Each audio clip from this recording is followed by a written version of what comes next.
विधानसभा चुनाव में जीत के बाद लोकसभा फतह की तैयारी में लोकसभाओं के प्रभारी बनाए गए नेताओं ने कांग्रेस के लिए मुसीबत खड़ी कर दी है। तो पार्टी ने जिन प्रभारियों को दावेदारों का पैनल तैयार करने की जिम्मेदारी सौंपी है, उन्होंने खुद ही चुनाव लड़ने की दावेदारी ठोक दी है।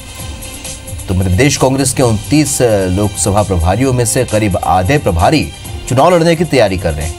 लोकसभा प्रभारियों की इस सक्रियता से पार्टी के अंदरूनी समीकरण गड़बड़ा गए हैं और सूत्रों की माने तो लोकसभा प्रभारियों में से रामेश्वर निखरा, सुरेंद्रनाथ ठाकुर, प्रताप भानु शर्मा, आनंद अहिरवार, प्रभु सिंह ठाकुर, निशंक जैन, सविता दीवान, राजकुमार पटेल, चंद्रिका प्रसाद, अर्चना जायसवाल, नरेश सराफ जैसे नेता चुनाव लड़ने की चाहत रखते हैं।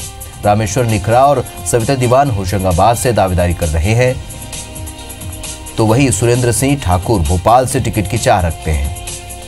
वहीं भानु प्रताप शर्मा, निशंक जैन और राजकुमार पटेल की नजर विदिशा पर है।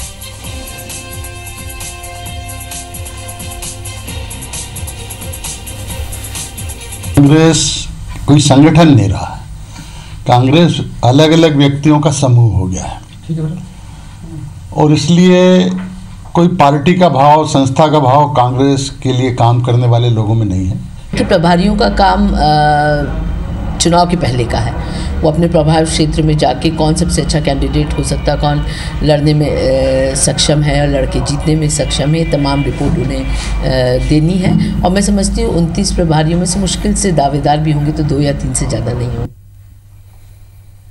चलिए, इस खबर पर भोपाल से जुड़े हमारे सहयोगी राकेश चतुर्वेदी। राकेश, एक बार फिर चुनाव के पहले जिस तरह की स्थिति निर्मित होती है, विधानसभा चुनाव के पहले जिस तरह की स्थिति थी, वही अब लोकसभा चुनाव के पहले भी नजर आ रही है। आप पर्यवेक्षक ही दावेदार बन गए। ऐसे में अब पार्टी के सामने बड़ा सवाल यही है कि आखिरकार दावेदारों में से किसे चयन करें।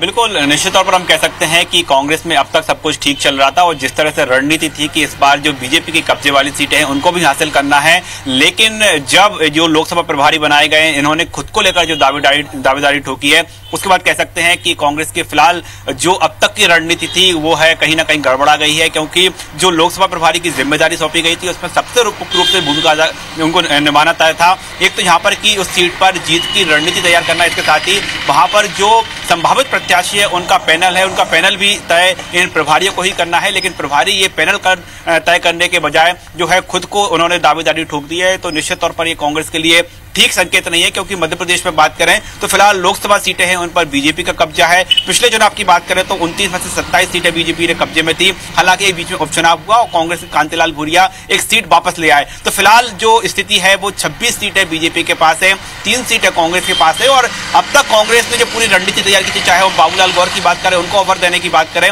ये तमाम जो अलग अलग जो है कवायद हुई थी इसी रणनीति का हिस्सा थी। ऐसे में लेकिन चूंकि लोकसभा जो प्रभारी बनाए गए हैं वो इस पर कम फोकस कर रहे हैं कि किस तरह से जो है पैनल तैयार किया जाए, बल्कि वो इस पर ज्यादा फोकस कर रहे हैं कि उनको भी टिकट चाहिए। हालांकि पार्टी यही कह रही है कि जो 29 सीटों के लोकसभा प्रभारी है उसमें से इक्का दुक्का ही जो है टिकट के दावेदार हैं, लेकिन जो प्रभारी बनाए गए हैं उन्होंने अपनी जो जिस तरह से जमीनी तैयारी शुरू की है, तो इससे साफ जाहिर है कि वो इस पर ज्यादा फोकस कर रहे हैं कि उनको खुद की जमीन तैयार करना है, इस पर ज्यादा फोकस कर रहा है कि जो टिकट के उनके प्रतिद्वंदी हैं उनको डैमेज करना है। तो फिलहाल जो है कांग्रेस के लिए समीकरण ठीक नहीं है और जिस तरह से ये जो अभी हालांकि जो दावेदारी की बात है ये केवल जमीनी रूप से है, जो है खुलकर अभी जो है उन्होंने अपनी इच्छा जाहिर नहीं की है। लेकिन जब पैनल का नाम तय होगा, जब टिकट के दावेदारों के जो नाम सामने आएंगे, तो निश्चित तौर पर है ये जो लोकसभा प्रभारी जो होंगे वही सबसे मुखर होंगे।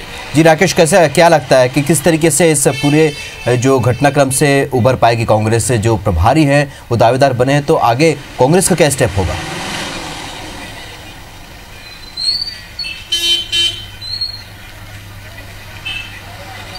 देखिए, निश्चित तौर पर पार्टी को जो फिलहाल बात यही कह रही है पार्टी कि 1-2 ऐसे लोग ही हैं जो कि टिकट की दावेदारी कर रहे हैं। लेकिन आप जो है राजधानी भोपाल में भी जिस तरह से कल जो ओबीसी का सम्मेलन हुआ था और जो कांग्रेस के प्रभारी हैं मध्य प्रदेश के, उन्होंने बाबरिया जी ने उन्होंने खुद ने कहा था कि मुझ पर भी कई तरह के आरोप लगते आए हैं और जिस तरह से ये पूरा आज जो समीकरण सामने आए हैं कि ये दावेदारी कर रहे हैं लोकसभा प्रभारी, तो पार्टी को इसमें जो है बड़ा स्टैंड लेना पड़ेगा। इसके साथ ही चूंकि लोकसभा प्रभारियों की जिम्मेदारी इस बात को लेकर है कि उनको पैनल तैयार भी करना है। तो इसमें पार्टी को अब बीच में आने की जरूरत है, क्योंकि हम प्रभारियों की बात करें तो प्रभारी जो है पार्टी से ज्यादा जो अलग अलग नेता हैं, दिग्गज नेता हैं, उनके जो है कहीं ना कहीं गुट के माने जाते हैं। तो घमासान होने की स्थिति फिलहाल ये समीकरण बन रही है। लेकिन हम बात करें तो इससे पहले भी जब कांग्रेस जो अलग अलग गुटों पर बटी हुई थी, कमलनाथ को पीसीसी चीफ बनाया गया था, उन्होंने सबसे पहले संगठन को मजबूत किया था। कई तरह के फेरबदल हैं। तो अब जरूरत इसी बात की है कांग्रेस पार्टी को, और जो है कांग्रेस पार्टी इस पर हो सकता है काम भी करे कि